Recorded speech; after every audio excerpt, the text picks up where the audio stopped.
வட இந்தியாவில் வந்து மோடியும் மோடி கும்பல் ஒரு பிரச்சாரம் பண்ணணும். அதாவது இந்து மதத்தோட இன்னொரு பிரிவு தான் பௌத்த மதம். இந்து மதத்தில் உள்ள சனாதன தர்ம கோட்பாடு இருக்குல்ல, அதுக்கு நேர் எதிராக உருவான மதம் தான் பௌத்த மதம் பார்த்துக்குங்க.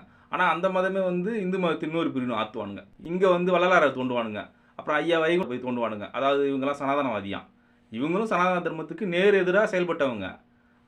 அப்படி இருக்கப்போ இவனுக்கு போய் தோண்டுவானுங்க. அதை எதிர்த்து கேள்வி கேட்கக்கூடாது. அவங்கள பின்பற்றவங்க கேள்வி கேட்பாங்களா எதிர்த்து, ஏன் அப்படிலாம் சொல்கிறீங்கன்னு. அப்படி எதிர்த்து கேள்வி கேட்டால் உடனே வந்து அவங்களுக்கு ஒரு சாயம் பூசுவானு பார்த்துக்குங்க இவனுங்க.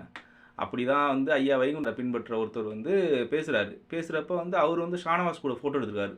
அந்த ஃபோட்டோ எடுத்து பரப்புறானுங்க. அதாவது இஸ்லாமியர்கள் சேர்ந்துக்கிட்டு தான் இந்துத்துவாவுக்கு எதிராக பேச முடியும் அப்படிங்கிறத நிறுவ முயற்சி பண்ணுறாங்க. பீஃப் பிரியாணி சாப்பிட்டா உன்னிகிருஷ்ணன் குரலாக வரும் அப்படின்னு பரப்புறாங்க. அதாவது இஸ்லாமியர் கூட சேர்ந்தால் இந்து மத எதிர்ப்பு தானே வரும், சனாதன எதிர்ப்பு தானே பேசுவீங்க. இங்கே வள்ளலாரும் ஐயா வைகுண்டம் என்ன பண்ணாங்க அப்படிங்கிறத பேசணும். அவங்க பேசியிருக்காங்களே சனாதனத்துக்கு எதிராக, அதை எடுத்து ஒன்றும்ல. அவங்க ஆதரவாளர் பேசுறதை மட்டுமே எடுத்துக்கிட்டு அவங்களுக்கு ஒரு சாயம் பூசுறது என்ன மாதிரியான அயோக்கியத்தனம். அதுதான் சங்கி இங்கே தொடர்ந்து இங்கே செஞ்சுக்கிட்டு இருக்கு.